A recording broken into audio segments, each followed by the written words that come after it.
सास की जादुई शक्ति। कौशल्या ने एक रात सपना देखा। कौशल्या राजपूत, तुमने किए हैं जीवन में अच्छे अच्छे कर्म, इसलिए अब से जब तुम चाहो गायब हो सकती हो, जिसके लिए तुमको सिर्फ चुटकी बजानी होगी और चुटकी बजाते ही तुम गायब। बस एक बात का ध्यान रखना, जहां तुमने कोई गलत काम किया तुमसे ये शक्ति वापस ले ली जाएगी। कौशल्या की नींद टूट जाती है। ये कैसा सपना था? गायब हो जाऊंगी मतलब? हे भगवान, कंबल ओढ़ के सो जाती हूँ, सपना कंबल के अंदर नहीं घुस पाएगा। कौशल्या डर के मारे कंबल ओढ़ के सो जाती है। सुबह कौशल्या मंदिर जाने लगती है। अरे बहू, जल्दी चल, भिखारियों को खाना भी तो खिलाना है। हाँ माँ जी, अभी आई। आज तो खीर और पूरी बने हैं, सब खुश हो जाएंगे। दोनों सास बहू कार से खाने का सामान लेकर मंदिर पहुंचते हैं और भगवान की आराधना के बाद मंदिर के बाहर बैठे भिखारियों को खाना खिलाने लगते हैं। दीदी, आप हर हफ्ते आते हो, इतना सारा करते हो हम लोगों के लिए। मैं आपके लिए रोज अलग से दुआ मांगता हूँ। ये तो फर्ज है हमारा। दीदी, थोड़ी पैसों की मदद हो जाती तो अच्छा होता। बड़े चौराहे पे मेरी बीवी भीख मांगती है, उसका इलाज करवाना है, 100-200 रुपए लग जाएंगे। कौशल्या उसी वक्त भिखारी को 500 का नोट दे देती है और दोनों सास बहू वहां से लौटने लगती हैं। तभी कौशल्या को कोई शंका होती है। अब बहू रुक, तो मैं अभी आई।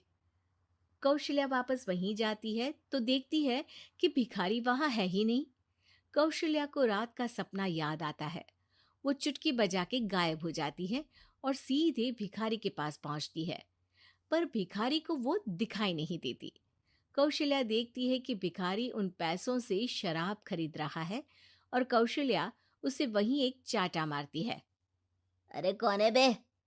एक और चाटा पड़ता है। अरे कौन है? कौन है?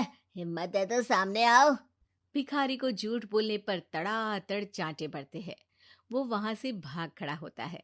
कौशल्या चुटकी बजा के वापस बहू के पास आ जाती है और मन ही मन सोचती है, ऐसे तो मैं कितने गलत काम रोक सकती हूँ, कितनी ताकतवर हूँ मैं, किसी को पता भी नहीं चलेगा।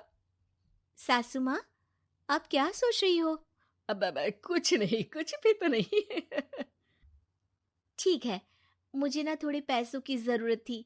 मेरे कजिन भाई है ना, उनकी तबीयत थोड़ी इधर उधर हो रही है। वो तो खुद से नहीं कहेंगे कि पैसे दे दो, पर बहन होने के नाते मेरा तो फर्ज बनता है ना कि भाई की मदद करूं। अरे हाँ हाँ, ले जाना पैसे। पैसे इसीलिए तो कमाते हैं कि जरूरत में काम आ सके। घर पहुंच के कौशल्या अपनी बहू को 10,000 रुपए दे देती है। कब जाएगी तुम मायके? कल शाम की ट्रेन है। दोनों काम में लग जाती हैं। तभी काम वाली दीदी वहां आती है। आज ना मैं आप लोगों के लिए पनीर बनाऊंगी। ठीक है, मंगवा लेती हूँ पनीर। पड़ोस की दुकान वाला पनीर दे जाता है और काम वाली बाई पनीर से रेसिपी बनाने लगती है। आज अपनी सुपर पावर काम वाली बाई पे ट्राई करती हूँ, देखूं तो सही किचन में करती क्या है ये। सास चुटकी बजा के गायब हो जाती है और किचन में पहुंचती है। बाई को खबर भी नहीं है कि कौशल्या भी किचन में ही है। आज तो मैं भी पनीर की सब्जी बनाऊंगी रात को अपने घर, और थोड़ा सा घी भी रख लेती हूँ। वैसे भी कौशल्या बुढ़िया खा खा के मोटी हो गई है।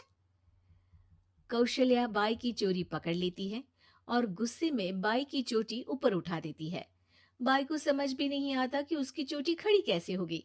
वो डर के मारे चीख पड़ती है। बहू भागते हुए किचन में आती है। अरे क्या हुआ? ये तुम्हारी चोटी खड़ी कैसे है? करंट लग गया है क्या?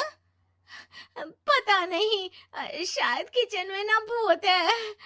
बाई वहां से भाग खड़ी होती है और कौशल्या चुटकी बजा के अपने कमरे में टीवी देखने लगती है।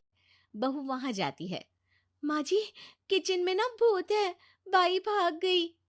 अरे भागने देना, भूत का तो पता नहीं, किचन में चोर जरूर था और वो थी अपनी काम वाली। अच्छा हुआ चली गई। बहू को कुछ समझ नहीं आया। उसने किचन में जो देखा उसके सदमे में जो थी वो अभी तक। अगले दिन बहू अपने मायके के लिए निकल जाती है। कहीं भिखारी और काम वाली की तरह बहू भी तो मुझे धोखा नहीं दे रही। अरे कहीं वो पैसे ले जाके शॉपिंग तो नहीं करने वाली ना। अभी पता लगाती हूँ। मुझसे कुछ छिपा है भला। जैसे भगवान सब देख रहा है वैसे ही मैं भी सब देख रही हूँ। सास को अपनी शक्ति पर घमंड आ गया था। वो अब अच्छे काम करने की जगह अपनी शक्ति का इस्तेमाल खुद का शक मिटाने के लिए कर रही थी। वो चुटकी बजाती ही बहू के मायके चली जाती है। भैया, आपने बताया क्यों नहीं कि इतनी तबीयत खराब है? अरे तेरी सास बूढ़ी हो गई है, इतना भला काम करती है, उनकी मदद कौन करता है? यहाँ तो और भी लोग हैं ना। भैया, मेरे पास कुछ पैसे हैं, आप दूसरे डॉक्टर को दिखा दीजिए ना।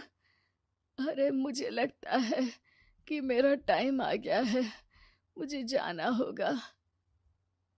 कमरे में भाई की आत्मा को लेने यमदूत आ चुके थे। कौशल्या भले ही किसी को नहीं दिख रही थी, पर यमदूत ने उसे देख लिया।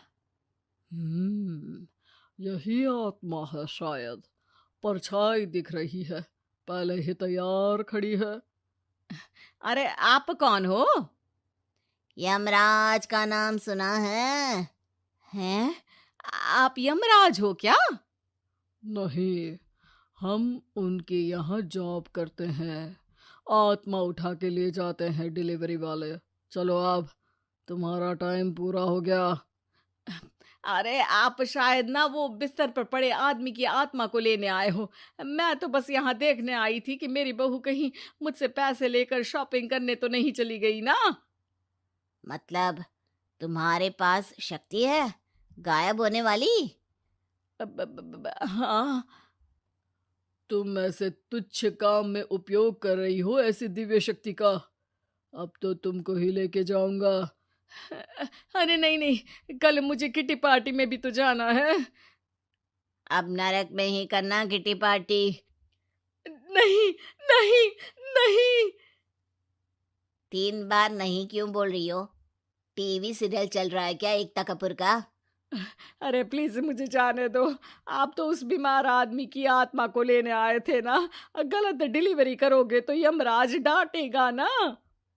बात तो सही कर रही हो, पर हमको उस पे दया आ गई। अभी उसकी उम्र ही क्या है, पर कुछ तो लेके जाना पड़ेगा ना। एक काम करो, अपनी शक्ति दे दो, गायब होने वाली। हैं?